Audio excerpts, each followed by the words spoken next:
शुरुआत बड़ी अपडेट के साथ। हरियाणा में बीजेपी ने अपनी दूसरी लिस्ट जारी कर दी है। लिस्ट में 21 उम्मीदवारों के नामों की घोषणा भारतीय जनता पार्टी ने की है। विनेश फोगाट के खिलाफ कैप्टन बैरागी को चुनावी मैदान में उतारा है। रोहतक का अगर जिक्र करें तो रोहतक से मनीष ग्रोवर को बीजेपी ने प्रत्याशी बनाया है। बुरहाना से एजाज खान बीजेपी प्रत्याशी, फिरोजपुर झिरका से नसीम अहमद को टिकट दिया है। नारायणगढ़ से पवन सैनी बीजेपी के प्रत्याशी रहेंगे। तो ये लिस्ट है जो फिलहाल आपकी टेलीविजन स्क्रीन पर आप देख पा रही है। भारतीय जनता पार्टी की तरफ से 21 उम्मीदवारों के नामों की घोषणा की जा चुकी है। ये दूसरी सूची है। पहली सूची का जिक्र करें तो पहली सूची में 67 उम्मीदवारों के नामों की घोषणा की गई थी और जब पहली लिस्ट जारी हुई थी तो उस वक्त हमने देखा बगावत के सुर। करीब 40 लोगों ने साथ जो है वो पार्टी का छोड़ दिया है। कुछ ने निर्दलीय चुनाव लड़ने का फैसला लिया है।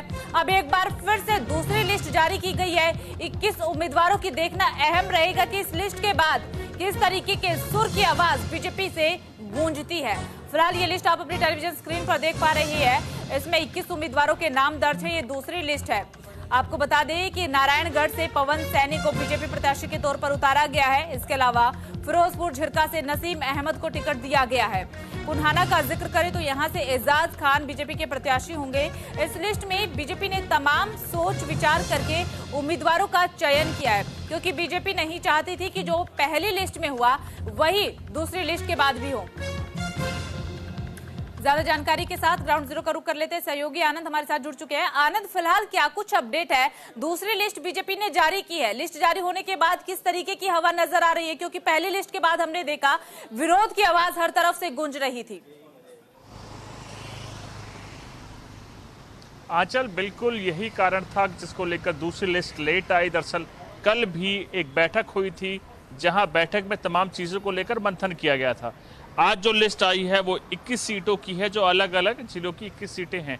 दरअसल पहले जैसे ही सूची पहली आई थी उसके बाद से बीजेपी में बगावत का दौर शुरू हो गया था और लगभग 250 से ज्यादा इस्तीफे अलग अलग मोर्चों के साथ, मंत्रियों के साथ कई ऐसे नेता रहे जिन्होंने इस्तीफे दिए।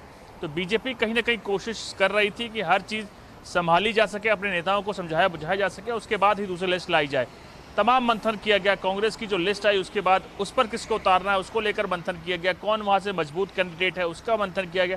तमाम मंथन करने के बाद बीजेपी अब दूसरी लिस्ट को लेकर सामने आ गई है। अब देखने वाला आलम यह होता है कि क्या इस लिस्ट के बाद भी बीजेपी में बगावत होगी या बगावत अब शांत होगी। दरअसल कई बड़े नेताओं को उस बगावत को समझाने बुझाने को लेकर लगाया गया है और हरियाणा वो राज्य है जहाँ बीजेपी पिछले 10 साल से सरकार चला रही है और तीसरे टर्म को लेकर आगे बढ़ रही है। तो एंटी इनकम्बेंसी जो थी उसके चलते ही वहाँ के सीएम को पहले बदला गया। मनोहर लाल को बदलने के बाद नयाब सिंह सैनी को लाया गया। तो हर संभव कोशिश की गई है कि इस स्टेट को दोबारा रिटेन किया जा सके। जो टिकट आए हैं वो नारायणगढ़ से आए हैं। नारायणगढ़ से बीजेपी ने पवन सैनी को अपना उम्मीदवार बनाया है। पोहवा से जय भगवान शर्मा को बनाया है। पुंडीर से सत्यपाल जाम्बा को बुलाया गया है। आप देखिए नूह का अगर बात की जाए, नूह से संजय सिंह को टिकट दिया गया है। फिरोजपुर झिरका से नसीम अहमद, हथिन से दिया गया है मनोज रावत, तमाम ऐसे होटल से दिया गया है हरिंदर सिंह रमताल।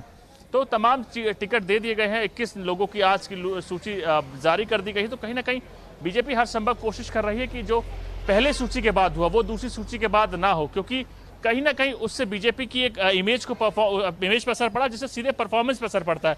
तो यही कारण है कि लगातार बैठकों का दौर जारी था। कल भी बैठक, उससे पहले भी बैठक कई हो चुकी है हरियाणा को लेकर। हरियाणा बीजेपी के लिए बहुत क्रूशियल है, क्योंकि जो स्टेट है वो कहीं ना कहीं जो सर्वेज आ रहे हैं वो इतने पॉजिटिव बीजेपी को नहीं दिखा रहे हैं। तो बीजेपी उसको लेकर कोशिश कर रही है कि हर एक कदम को धीरे धीरे करके मजबूती के साथ रखा जा सके और कहीं ना कहीं इस स्टेट को दोबारा जीतने को लेकर हर संभव कोशिश की जा रहा है। तमाम सर्वेज उठाए गए हैं। कांग्रेस की लिस्ट देखी गई कि उस सीट से किसको उम्मीदवार बना गया है।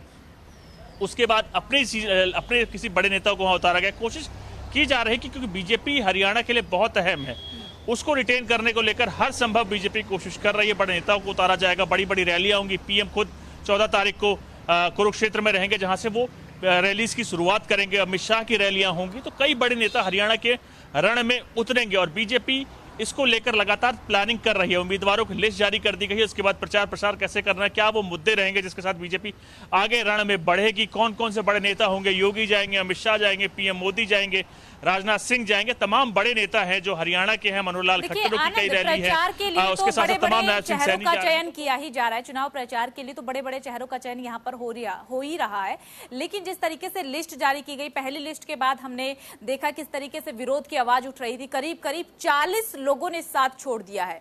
ये अपने आप में बहुत बड़ी बात हो जाती है कि चुनाव से ऐन पहले 40 लोगों का साथ छोड़कर जाना, और कुछ लोगों की तरफ से साफ तौर पर यह कह दिया गया है कि वो निर्दलीय चुनाव लड़ेंगे। निर्दलीय चुनाव लड़ने का मतलब बीजेपी के वोट बैंक में सेंध मारी सीधा सीधा, यानी कि वहां पर भी बीजेपी का कहीं ना कहीं पत्ता साफ हो सकता है, जहां पर बीजेपी के ही लोग अब निर्दलीय चुनावी मैदान में उतरने वाले हैं।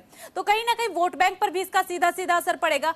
दूसरी लिस्ट जारी हुई है, तो जो लिस्ट में अगर मोटे मोटे तौर पर देखा जाए तो कई नाम ऐसे जो कट चुके हैं, तो एक बार फिर से बगावत के सुर यहां पर देखने को मिल सकते। तो क्या बीजेपी ने कोई रणनीति बनाई है इन सबको मनाने के लिए, किसी को जिम्मेदारी दी हो कि एक बार जाइए, सबसे बात कीजिए, मनाइए?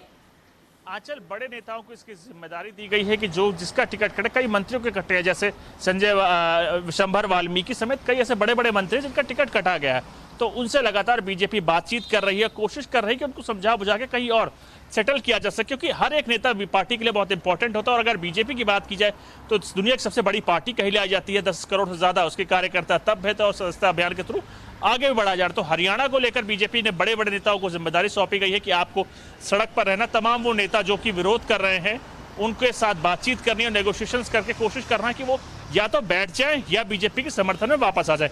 लेकिन आपको आलम बीजेपी के साथ कांग्रेस को भी देखना होगा, कांग्रेस का भी आलम कुछ इसी प्रकार का हरियाणा में चल रहा है, क्योंकि वहां पे दो खेमे में कांग्रेस भी बढ़ चुकी है, जिसमें भूपेंद्र हुड्डा के साथ साथ सुमारी शैलजा रिसाइन तक की लोगों के सामने बात कर दी। तो कहीं ना कहीं इतना आसान बीजेपी के साथ साथ कांग्रेस को लेकर भी नहीं है।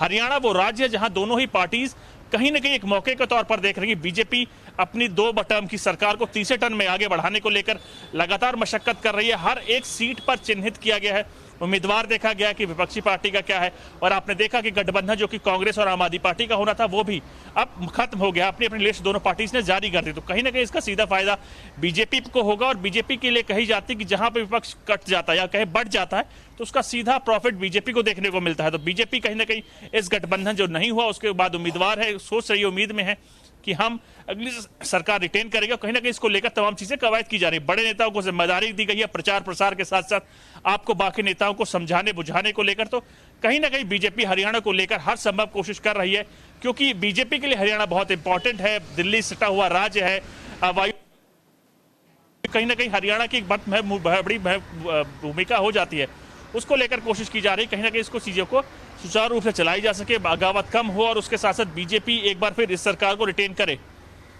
चलिए ठीक है।